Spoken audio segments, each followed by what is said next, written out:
This is something we've wanted to do for a while now. We've seen it on the horizon and pulled this together. I was lucky enough through Dean Case of SAE to meet up with Eric Huhn in the East Coast, in Charlotte area. And Eric can tell you about his experience and why he's qualified to talk about this topic.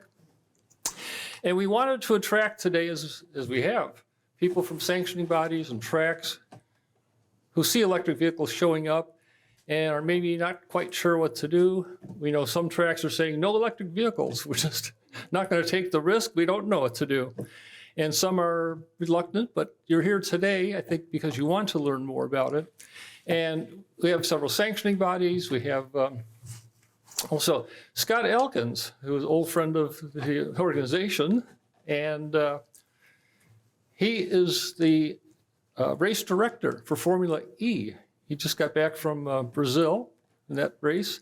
And he's really on top of this because Formula E has been doing this for 10 or more years now and developed various protocol that other people have adopted. And yet, you don't know if you're in a smaller organization with limited resources, what all you can do with the people you have and the learning you have. Our connections, with Eve certainly extend to Europe and the rest of the world.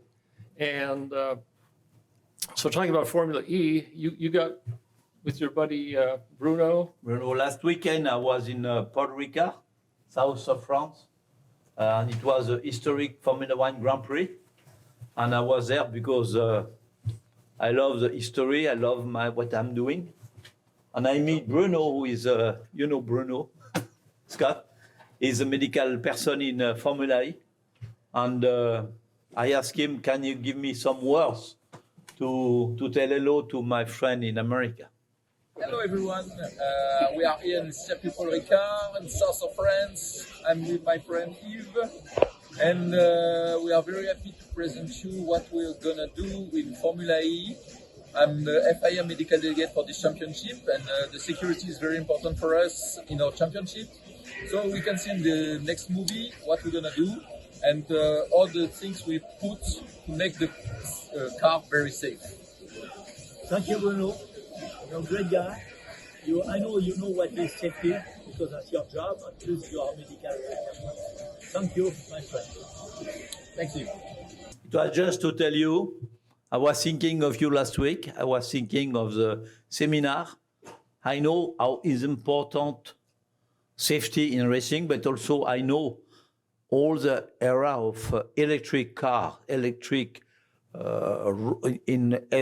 is new for a lot of people, not for everybody. And I think it's important that we bring some experts. Thank you to Eric to be with us. And he's from NASCAR. We are from FIA, IndyCar, whatever, Bonneville, We are just a big family and we need safety. And electric is a new thing and we are happy to open this door to electric. Okay, and with that, let me introduce Eric Huhn, who will tell you about himself and his background. And I think you're going to start with a little video of Formula E's techniques and how we've looked to them for some guidance on where to go with these new rules. Eric? Thank you, Don.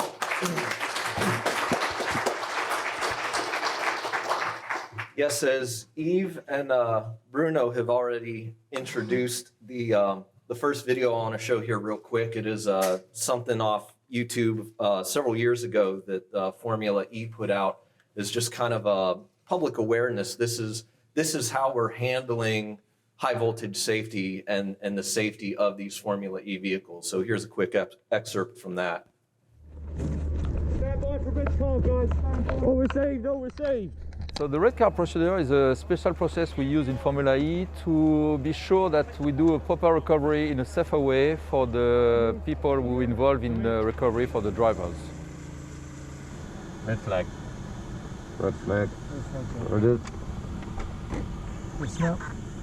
Medical car, there is a red car stop on track. You go on track, introduce your car, expedition car, and you follow the medical car. It's the pit entry. Pit entry, all the way round. All the way round. 19.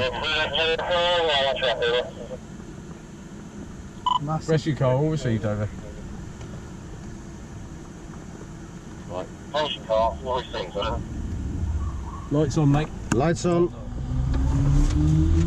So as soon as there is an accident on track, we ask the marshal to check the light of the car. If the light is red, they don't allow to touch the car. Full red flag. If the car is red, you just report to race control, and then race control send the rescue team. The red car means that there is an issue with the electric process. So that means issue from the battery, or issue from the cable, or for the inverter, or something else. So there is an issue in an electric system. So each time there is an issue, the car shows a red light. Pit lane should be coming up.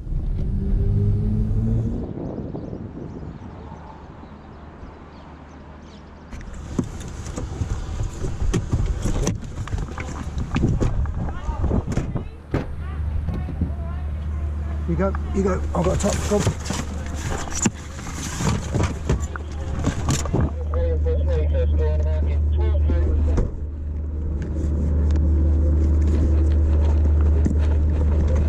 Stand by for bridge call, guys.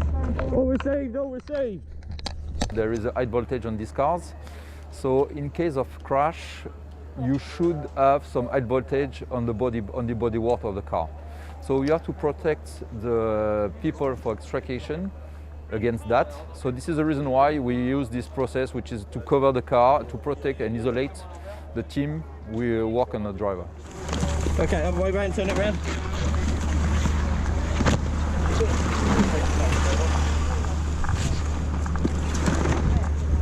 And again, okay. Let's get this on then. It's going to be tight down the side, Bjorn. Tight down the side. Yes, I heard it. Yep, okay, mate. If the car is live, we have to protect the extrication team. So we put some cover all over the car to be sure that there is no contact between the bodywork, the ground, and the guy who work on the car. The most difficult part is to be sure that you don't touch the car. Stand on the cover. That's it, that's it. Watch your hands. Here. It's a training shroud again. Can finally have a bit of shroud. Yeah, no worries, mate. Okay, doctor on the car. Doctor.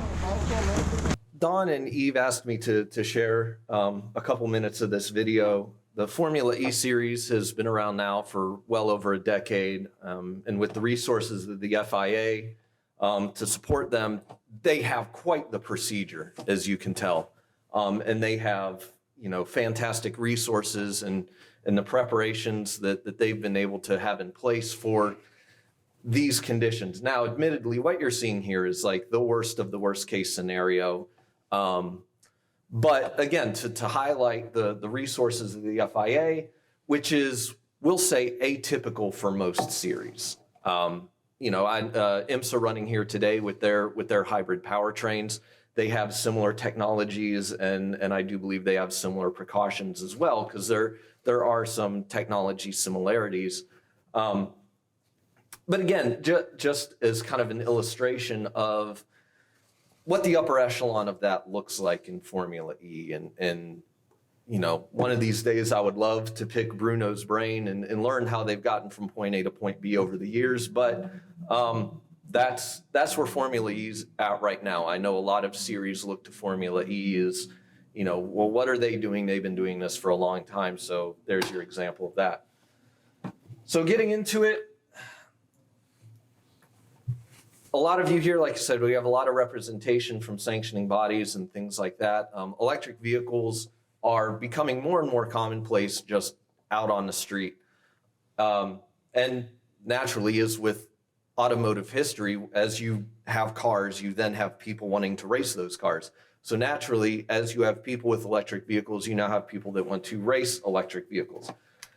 So both on the OEM front, where we've got your big manufacturers like your Audis, Mercedes, and the new upstart, well, I'll say upstart companies, but like your Polestars, Teslas, things of that nature, all coming on scene with high performance electric vehicles.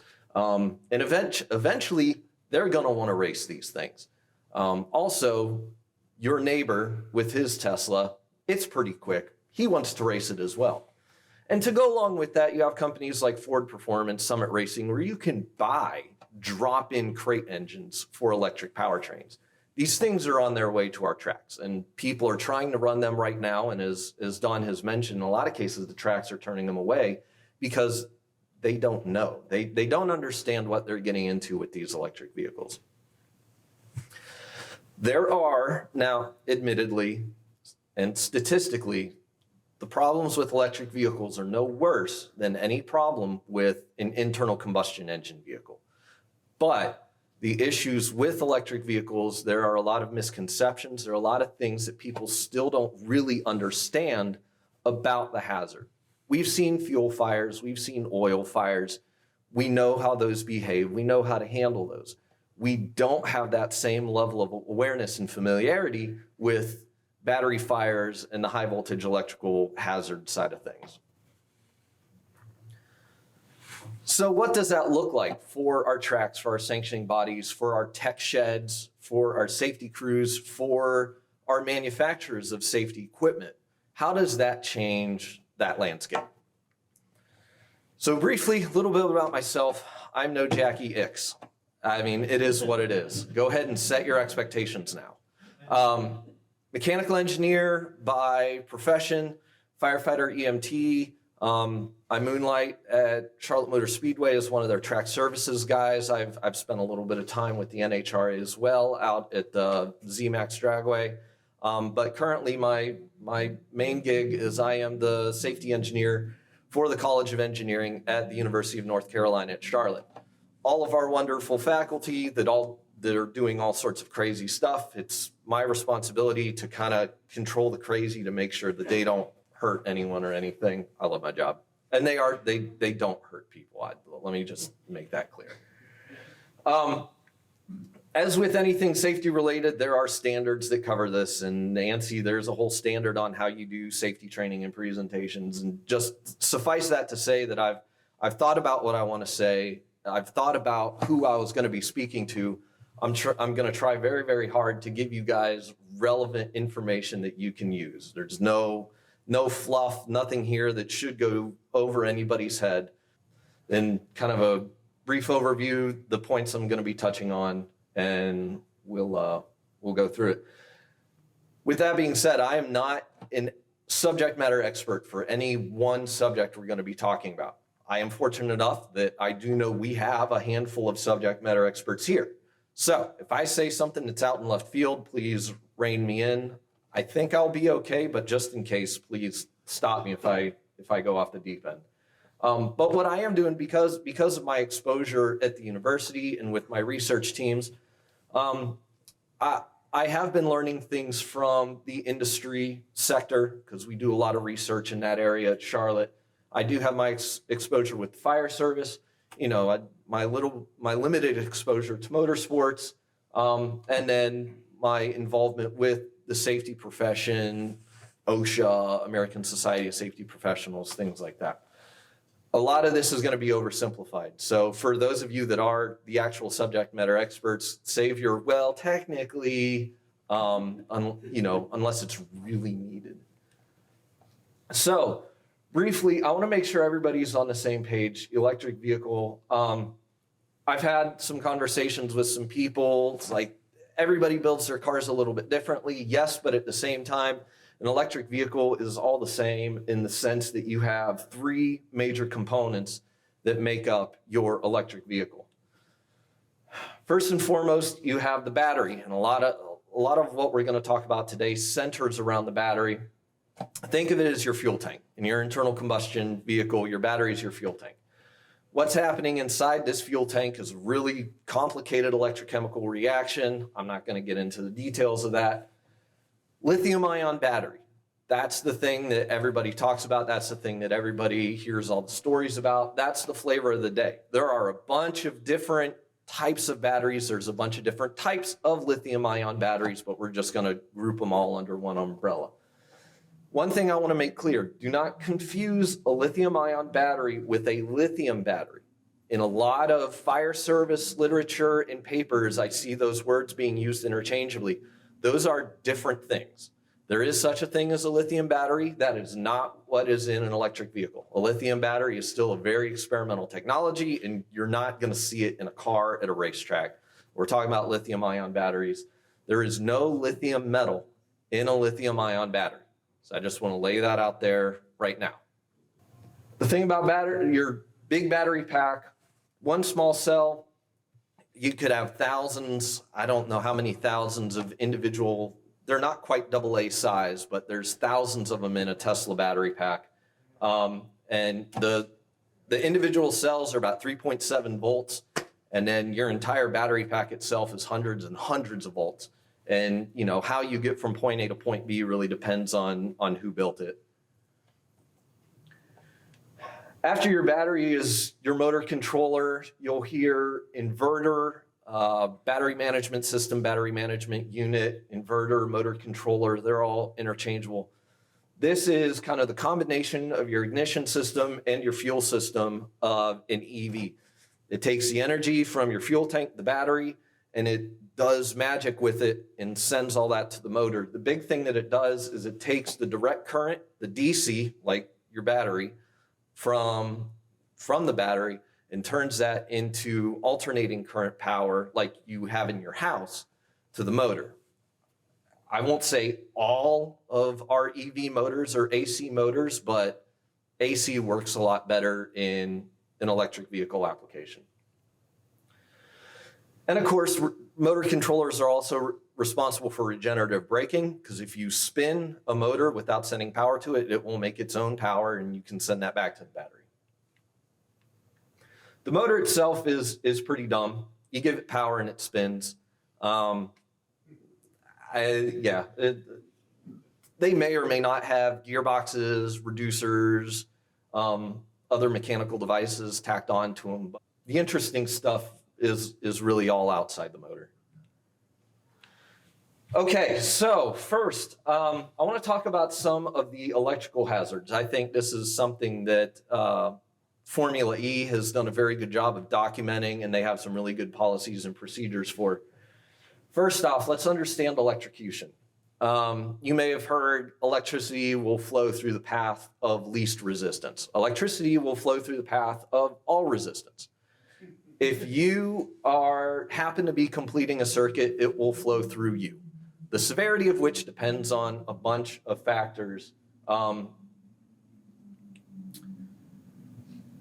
We don't usually worry about it because circuits are generally well protected. Like I can grab the power cord from my laptop and not get shocked because it's insulated and it's a grounded plug. But if the insulation was stripped off my laptop power cord and I happen to touch the conductor, I would know it pretty quickly. And if you've ever been working on electricity in your house and you've touched an outlet that you didn't have the breaker turned off on, you realize that pretty quickly. A video I want to preface. This is a guy on YouTube who does a really good job explaining kind of how the body responds to electrocution. His channel name is Electroboom. If you're an electrician or an electrical engineer, you've probably heard of him or seen his videos. If not, it should be an entertaining explanation of the body and how it responds to electricity. Hi, I have a video on the pain of electricity, but now I want to kick it up a notch and show you at what voltage it hurts over skin rather than tongue. I'll be trying 120 volt AC, 170 volt DC and 340 volt DC. But I don't have a high voltage supply, so I put together my simple circuit. I made this simple circuit and I'll plug it in. Now the circuit is hot and the voltage is on the Something you must never forget is that some capacitors, like electrolytic ones, are polarized and you must never connect them backwards or they will blow up. Now I have replaced the capacitor on my circuit and I'll plug it in.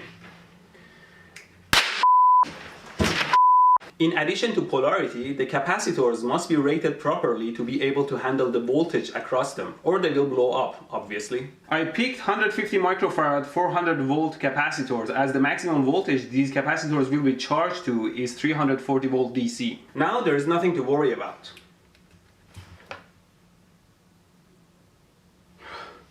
Like I said, everything is good. There are 3 voltages on my circuit. The first one here is the 120 volt AC, which is very dangerous. I've accidentally touched 120 volt and 220 volt AC and they hurt a lot and can kill, so I'm not gonna repeat that again. This one here is across the first capacitor, which should be 170 volt DC, and that one there is across the second capacitor, which should be 340 volt DC. Let me measure them for you. To measure the 120 volt AC, I put the meter on AC and I measure the voltage. Oh my God! Sometimes when you're probing a line, you might touch the probes, but never forget about the voltage on the probes. Here I have around 120 volt AC on the input, and if I change the meter to DC, you'll see that there's almost no DC on the input. But if I measure across the first capacitor here, you will see that there is around 170 volt DC, which is equal to the peak of the AC signal as expected. This is a much higher voltage and can provide much more power. Now let me touch this voltage. I can barely feel anything, although I feel a little bit of tinkle on my skin. But remember, if my skin is more conductive for any reason, it can hurt much more. Now let's try the last capacitor. You see there is 334 volts on this one. Let's touch this one. Ouch! Ouch! Well, this one hurts much more, but not nearly as bad as the 120 volt AC. The reason is that the human body has a capacitive property that allows the AC signals to run through much easier. And therefore, there will be much higher AC current that can hurt or kill a person, while the DC signal is greatly blocked by the resistance of the human body. If you are curious to know how a capacitor behaves, here is a symbol of a capacitor, and these are its plates. When there is a DC signal like this, it hits the capacitor plates like this and gets blocked, while an AC signal can zigzag between the plates like this and pass through. To say that electric vehicles have both this DC power and AC power going through them because of the inverter. The human body reacts to DC and AC exposure completely differently. I will oversimplify it, you know, like I said I would. Not to say you can't be electrocuted and receive a lethal dose of energy from a DC circuit. I'm going to go out on a limb and say it would take a much crazier set of circumstances than it would to be electrocuted through the AC side of the circuit. So just for your own awareness, with the way that these electric vehicle powertrains work, you do have the DC side, you do have the AC side, and the hazards that each one of them pose is slightly different. That being said, having any sort of circuit protection really starts cutting down on the risk of electrocution. Here is another picture from a red car drill from Formula E. You know, fuses, circuit breakers, things like that. You know, ample access to e-stops and manual service disconnects from the outside of the vehicle is going to be really important. There really should be no reason outside of some, I mean, again, it's motorsport, anything can happen, but there really should be no reason that you would have a situation where you have the body of a car energized. If you've got circuit protections in place, it would be really hard for that situation to present itself. Something else that comes along with high voltage electrical that I haven't really seen anybody talk about in electric vehicle circuits is arc flash. This is what happens when you have a poor connection in a high voltage circuit, and rather than your electricity flowing through your wire, it is now flowing through the air, creating an arc. It gets really hot, it ionizes the air. It's essentially a little lightning bolt happening between your loose connection. I've got another video here from Fluke.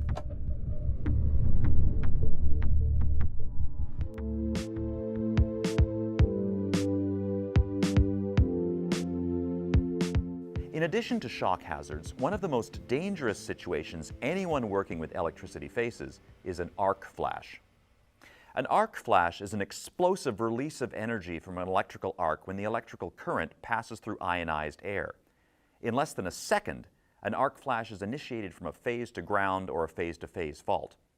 It can result from accidental contact with the electrical systems, the buildup of conductive dust, corrosion, dropped tools, or improper work procedures. The plasma arc has a virtually unlimited current carrying capacity once it's established. The energy of an arc flash converts primarily to heat and light. Within a millisecond, temperatures at the epicenter of an arc flash can reach 35,000 degrees Fahrenheit. That's 4 times hotter than the surface of the sun. These high temperatures are capable of explosively vaporizing metals such as aluminum and steel. The presence of copper can help sustain the plasma arc, causing a single-phase arc to propagate into a 3-phase arc. The arc blast that closely follows is a dynamic pressure wave created by the instantaneous expansion of gas. The pressure wave can cause panels to rupture, create flying debris, acoustic injuries, and physical trauma. An arc flash lasts until the overcurrent protective devices open the circuit.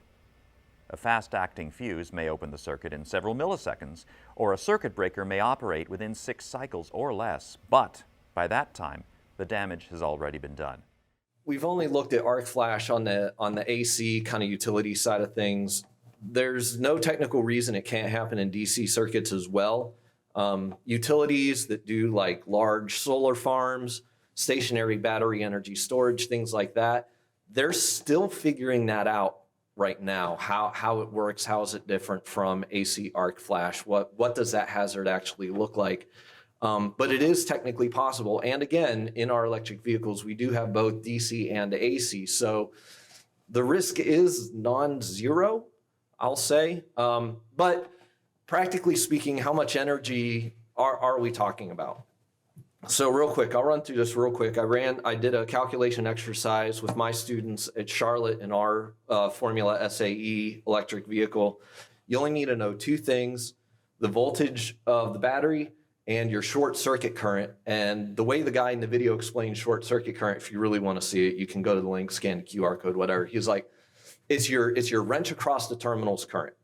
So if you've ever been working on your car, if you've ever been trying to take the battery out of your car and your socket wrench slips and you go, connect your red terminal to the black terminal, you get a whole bunch of sparks. It's the same thing, just with a lot more current and a lot more voltage. So I calculated it with our students. We got a short circuit current of 8,000 amps and a system voltage of 420 volts on the DC side. We got an arc energy of 2.5 cals per centimeter squared. What in the world is 2.5 cals per centimeter squared? 17.5 kcal over the surface of the body. And again, what the heck is that? It would be about if you had a handful of firecrackers at the end of your hand and you set them off.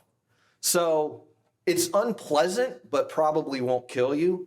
And there's a chart, and that's how the arc flash PPE categories go. And yeah, I now have that in our labs. Again, not harmless, unpleasant, not harmless. Again, I'm taking credit for some of our fusible links that are in our battery pack. If we didn't have those at all, if you didn't have any circuit protection, that energy would have been the equivalent of like a stick and a half of dynamite. So it's it gets up there. So my last point on the electrical hazards is, in the fire service out on the street, we've seen battery fires. We're learning a lot about battery fires and how battery fires happen and how we handle them. We have never had an instance of a high voltage electrocution or electric shock happen in a Tesla crash or any sort of EV crash that I'm aware of. We've never had that happen, but we do have all the precautions, and the manufacturers are very clear about, high voltage isolation circuits and stuff like that. So are we good or lucky? I don't know, but we haven't seen it yet. All right, battery fires. Here's something I know a lot of people, we've seen it in the news, and it sure is on the front of everybody's mind. So, like I said, We've never seen the high voltage electrocution stuff happen in electric vehicles, but we have plenty of experience with battery fires, maybe not in motorsport, but definitely on the street. From my research, I could only find a handful of instances of battery fires happening in motorsport, but I'm not aware of anything that has happened on a circuit during a race.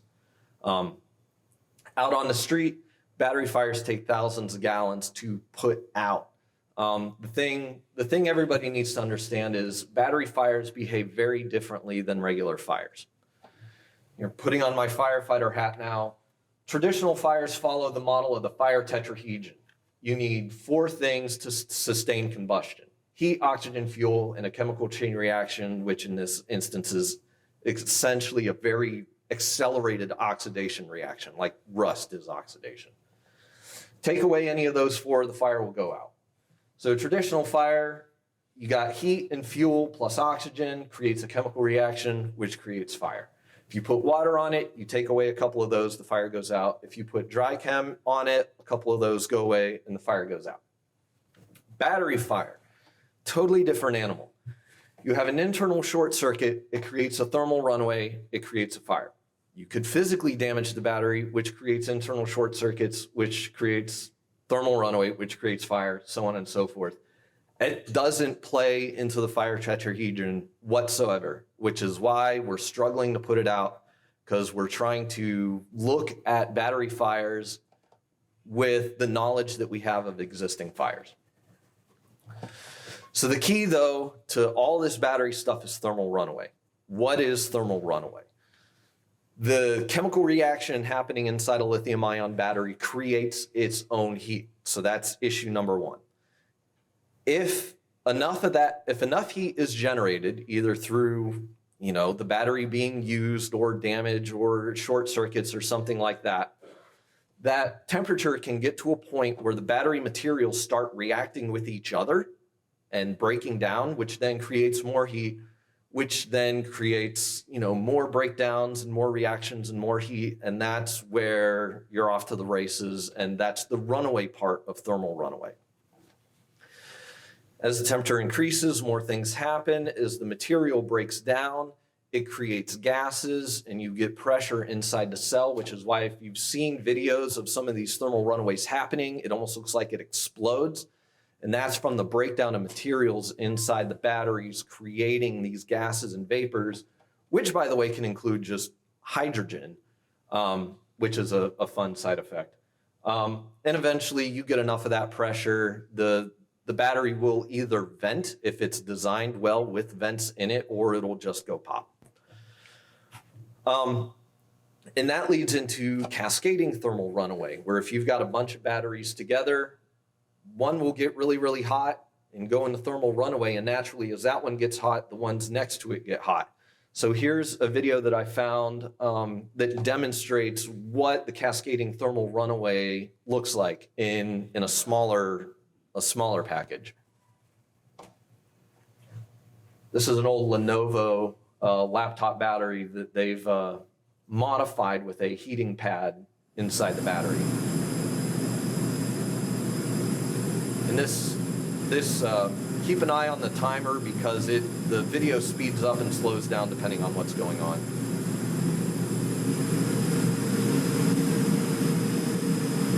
And also pay attention to the temperature.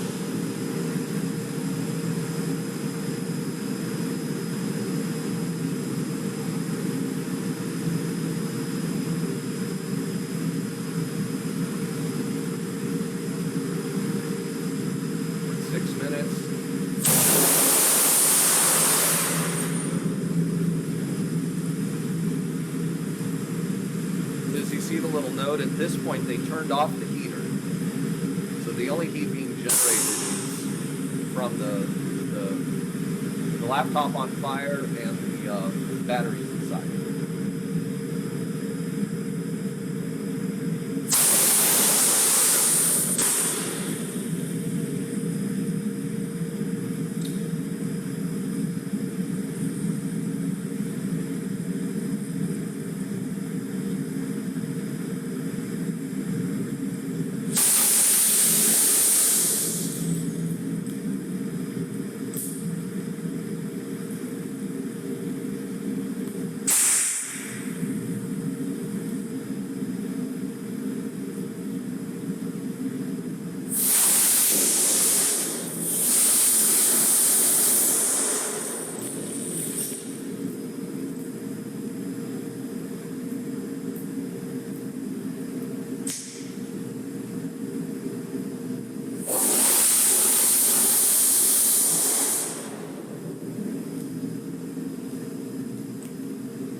that was the 6th cell cascading from a runaway.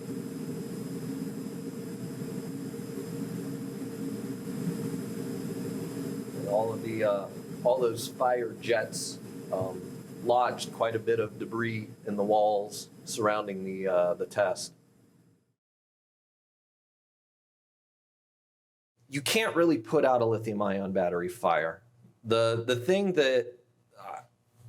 that's notable about the video we just watched, you saw the jets of fire coming out. They made the big hiss, and you saw like a big jet of fire. That was the battery fire. At the end, where there's a little bit of fire left over, that's the heat from the battery fire setting the plastic of the laptop on fire.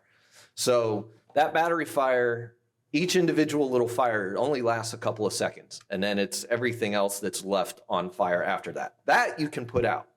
The battery fire, the thermal runaway, the way you really need to think of that is taking more heat out of that battery than the runaway reaction is generating, and that's easier said than done.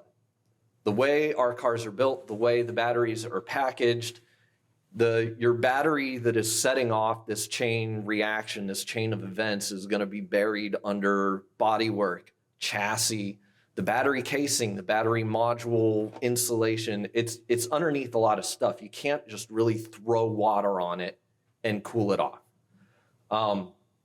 which is why it's so difficult to manage. And that's why fire departments have so much trouble putting out these fires, because where the fire is, they can't actually get to it with the water. Now, don't let fire protection companies fool you saying that they have lithium-ion battery fire extinguishers, this, that, and the other. First off, these are not metal fires. These are not Class D fires. I've seen a lot of people, they're like, we're ready for lithium-ion battery fires. We've got the big yellow 50-pound Class D fire extinguishers. Not the right tool for the job. In my opinion, I don't see where these are effective. These Class D fire extinguishers, if you've never seen them happen, if you've never seen one at work, they're not pressurized like a dry chem extinguisher. They don't shoot out an extinguishing agent. They kind of gently pour sand over metal that's on fire, like titanium, magnesium, things like that. Those metals will burn, if exposed to water or something like that. And the way you put them out is you bury them in sand, essentially, and that's what a Class D fire extinguisher does. These are not that. Another thing to think about, like I said, once these cells get rid of their energy, they go poof, they're inert. A firecracker that has gone off is no longer a hazard. It's just kind of a little charred spot on the ground, and these batteries are the same way. I've seen some videos from fire protection companies where they will set off a battery fire underneath their thing, and then their sprinkler head goes off and it puts it out. No. That battery put itself out. That was one cell that you set off, and over the course of a few seconds, it tripped your sprinkler system, and then your sprinkler system came on at about the same time that the battery expended all of its energy anyway. Controversially, dry chems, water with foam agents, we're seeing in the fire service that that's being discouraged, because what you're doing when you put these blanketing agents over lithium-ion battery is you're actually holding the heat into the battery. So right now, the current guidance is to get away from foams, and dry chem really doesn't do much for what's happening in a lithium-ion battery fire anyway. But it will create a cake, a blanket over that battery, which will help it hold heat in, which is maybe not the best thing. Also, you should never, ever penetrate a battery pack to try and cool it. I'm sorry, I'm going to call you out, Rosenbauer, because they're still going around with a product that you slide under an electric vehicle. You put some compressed air into it, and it shoots a nozzle up into the battery pack to try and spray water into it. You know, at Charlotte, when we're researching battery fires, the fastest way for us to make a battery go off is to puncture it. So for a fire protection company to say, we're going to put out a battery fire by shoving a nozzle up into the battery pack and trying to spray water, I don't really see much technical merit in that. Okay, so now what? Where are we? Again, statistically, these cars are no more likely to give you a problem than an internal combustion car. And I mean, weekend over weekend, like someone's going to leave an oil line loose or pop a fuel line or something like that, and you're going to have an oil fire or a fuel fire. But we understand how to deal with these things. So looking at who's already doing it, again, I'll call out the FIA and the Formula E. They've done a phenomenal job of setting up procedures. There's a great e-safety document that's available in their sporting regulations, which is available on their website. There's a QR code if you want to go straight to it. Honestly, and I see a lot of series doing this. Well, one, a lot of people are going to Williams Advanced Engineering and getting technology that is used in Formula E and just transferring it into other series. So if you have a single source like that, it's a no-brainer to just lean on the manufacturers, let them tell you what the best practice is. You know, this e-safety document is great because the FIA also tells the teams, this is our role in an emergency. This is what you can expect us to do if there's an emergency involving a Formula E car, and how we're going to respond to it, and how you can utilize us as a resource. Also, the National Electric Drag Racing Association, they have a great document that focuses more on the battery fire side of things. This document is more than a decade old. It is a decade old now, published in 2013, but the guidance in that document from 10 years ago is still very, very relevant and very, there's a lot of best practice still in that document. So I would encourage you to look at what they've put together with the help of some editors from Firehouse Magazine and stuff like that. So for series and sanctioning bodies, and again, now I'm going to get into these are the things we know we don't know. I mean, there's a lot of we don't know what we don't know because we haven't seen it yet. But these are the things that I see as we know what we don't know. And these are I don't want to say low-hanging fruit because I don't think the answers are necessarily that easy. But from a homologation standpoint, how are we going to vet suppliers and manufacturers? Recently in New York, the city in New York and FDNY did a thing where they essentially banned all the e-mobility devices that didn't have a UL-listed battery assembly. So when we've got our hot rodders and our manufacturers and they are manufacturing batteries and creating their own electrical systems, how are we vetting the quality control of what it is that they build? From a cell level, people aren't making their own cells, but they could be assembling cells into packs, modules, assemblies, et cetera, et cetera. Another really important part of that is the motor controller and battery interface. How the battery and the inverter and the motor all talk to each other is a very, very, very important part of that, so that those pieces don't draw too much energy from the battery and create too much heat, and likewise don't put energy back into the battery when it's not supposed to. The way those pieces work together is very, very important. And the charging interface especially. I think we saw an instance. Yes, our Formula D guys had almost an incident this weekend where it was a 12-volt battery, but it was a lithium-ion battery that a team, just hooked up to a generic battery charger, and they had a bad time with it. Did it actually catch fire, or did it just make a lot of fuss and bother? It was making lots of smoke, and this is perfect. Kevin Wells, the technical director. Yep. Yeah, Kevin Wells, technical director from Formula Drift. Sorry. Yeah, lots of smoke stinking the place up, but it didn't actually get flamed, but it was melting pretty good. But due to its placement, it was above the saddle tank, the plastic gas tanks. So, Yeah. so we got it out of the arena and then out of the car as soon as we could. But we just smothered it in 3 sandbags. Yep. Just literally cut it and just buried it in dirt and just tried to. Yeah. Easy to do when you can remove the battery from the car. Yeah. In that case, yeah, that worked out. Had we leave it in there, if it was a huge pack, it would have been Yeah. a much bigger problem. Yeah, and even out on the street with OEM electric vehicles, I think a lot of the fires that we have seen are failures of the charging system. I feel like probably every electric vehicle manufacturer has put out a recall at some time or another saying, hey, don't charge your vehicle in your house because until you get this recall fixed, it might catch fire while it's charging.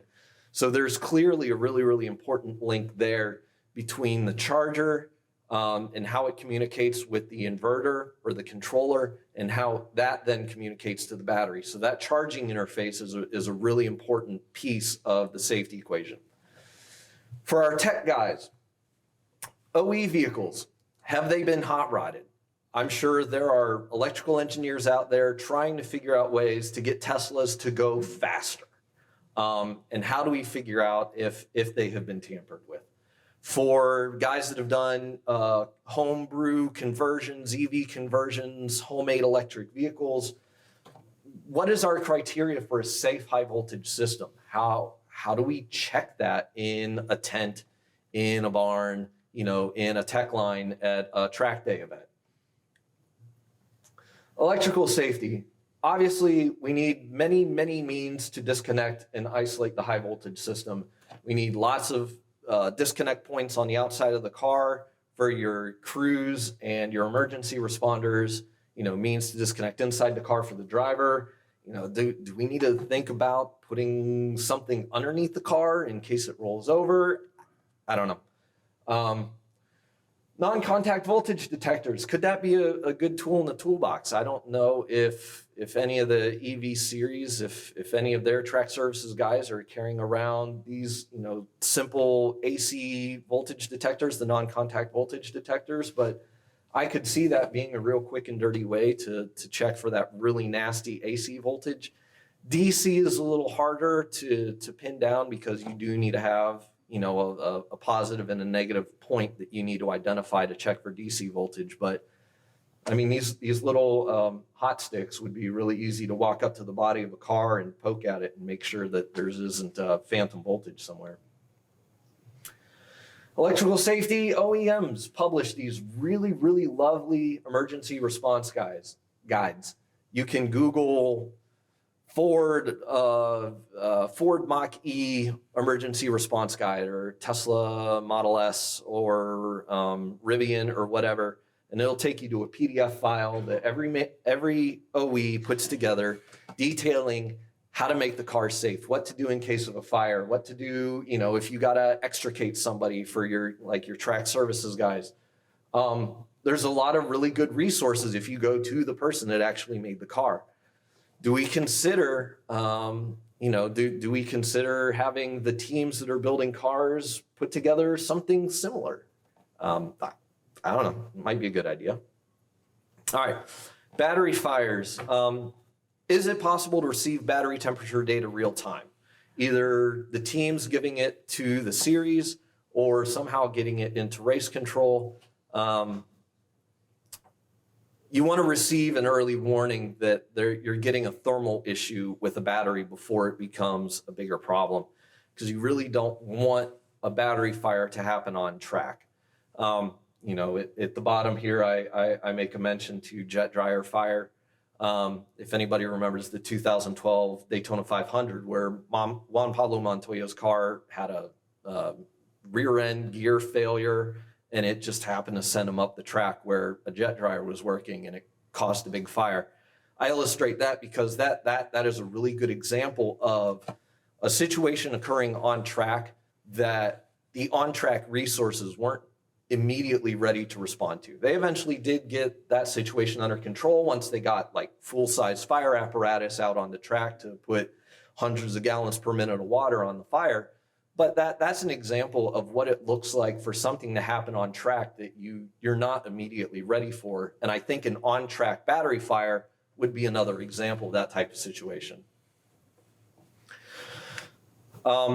Have designated locations at your track that if you do have a battery that is thermally iffy, you have someplace safe to take it. Maybe it's someplace where you could pull a fire truck up.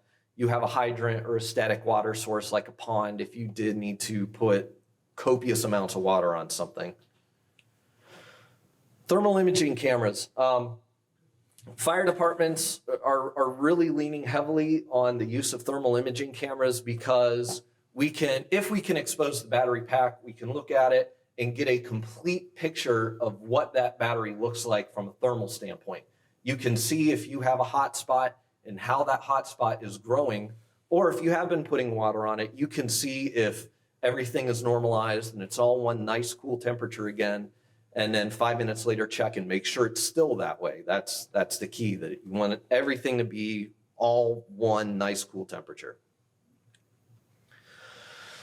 So if you have batteries showing signs of thermal instability, what then? At what point can you let the team have the car back? Where are you putting the car? Where are you charging the car? If you've got a paddock with fixed buildings, what does the sprinkler system in that look like?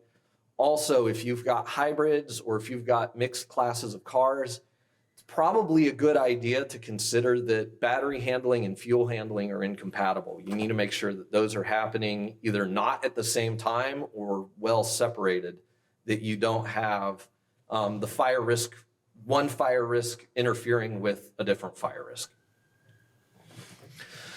On the safety equipment side, what do battery fires and high voltage electrical hazards mean for things like SFI, FIA standards, driver protective equipment, crew safety, safety team protective equipment, NFPA 610, may be one that you're less familiar with. That is the National Fire Protection Association. They have a standard for motorsport emergency services. I'm sure they're going to have to address it if they're not already.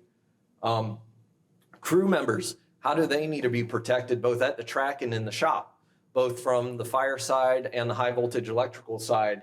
Do we need to start looking at how electricians protect themselves when they're working on high voltage systems? And that's the NFPA 70E/2112 and arc flash rated clothing and stuff like that.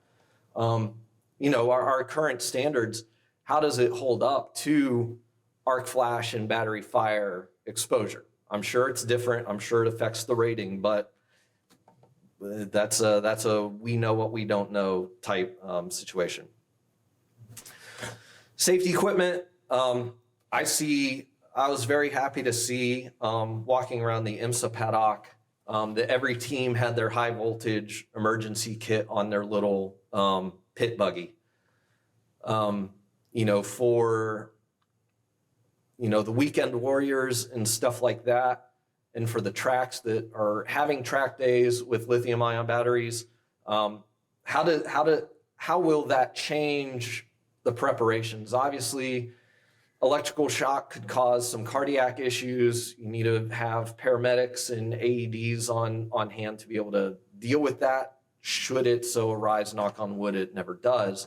But then training for teams.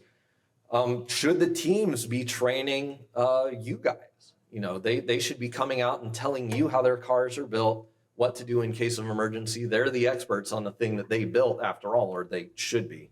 And again, I saw a lot of phones taking pictures of the QR code.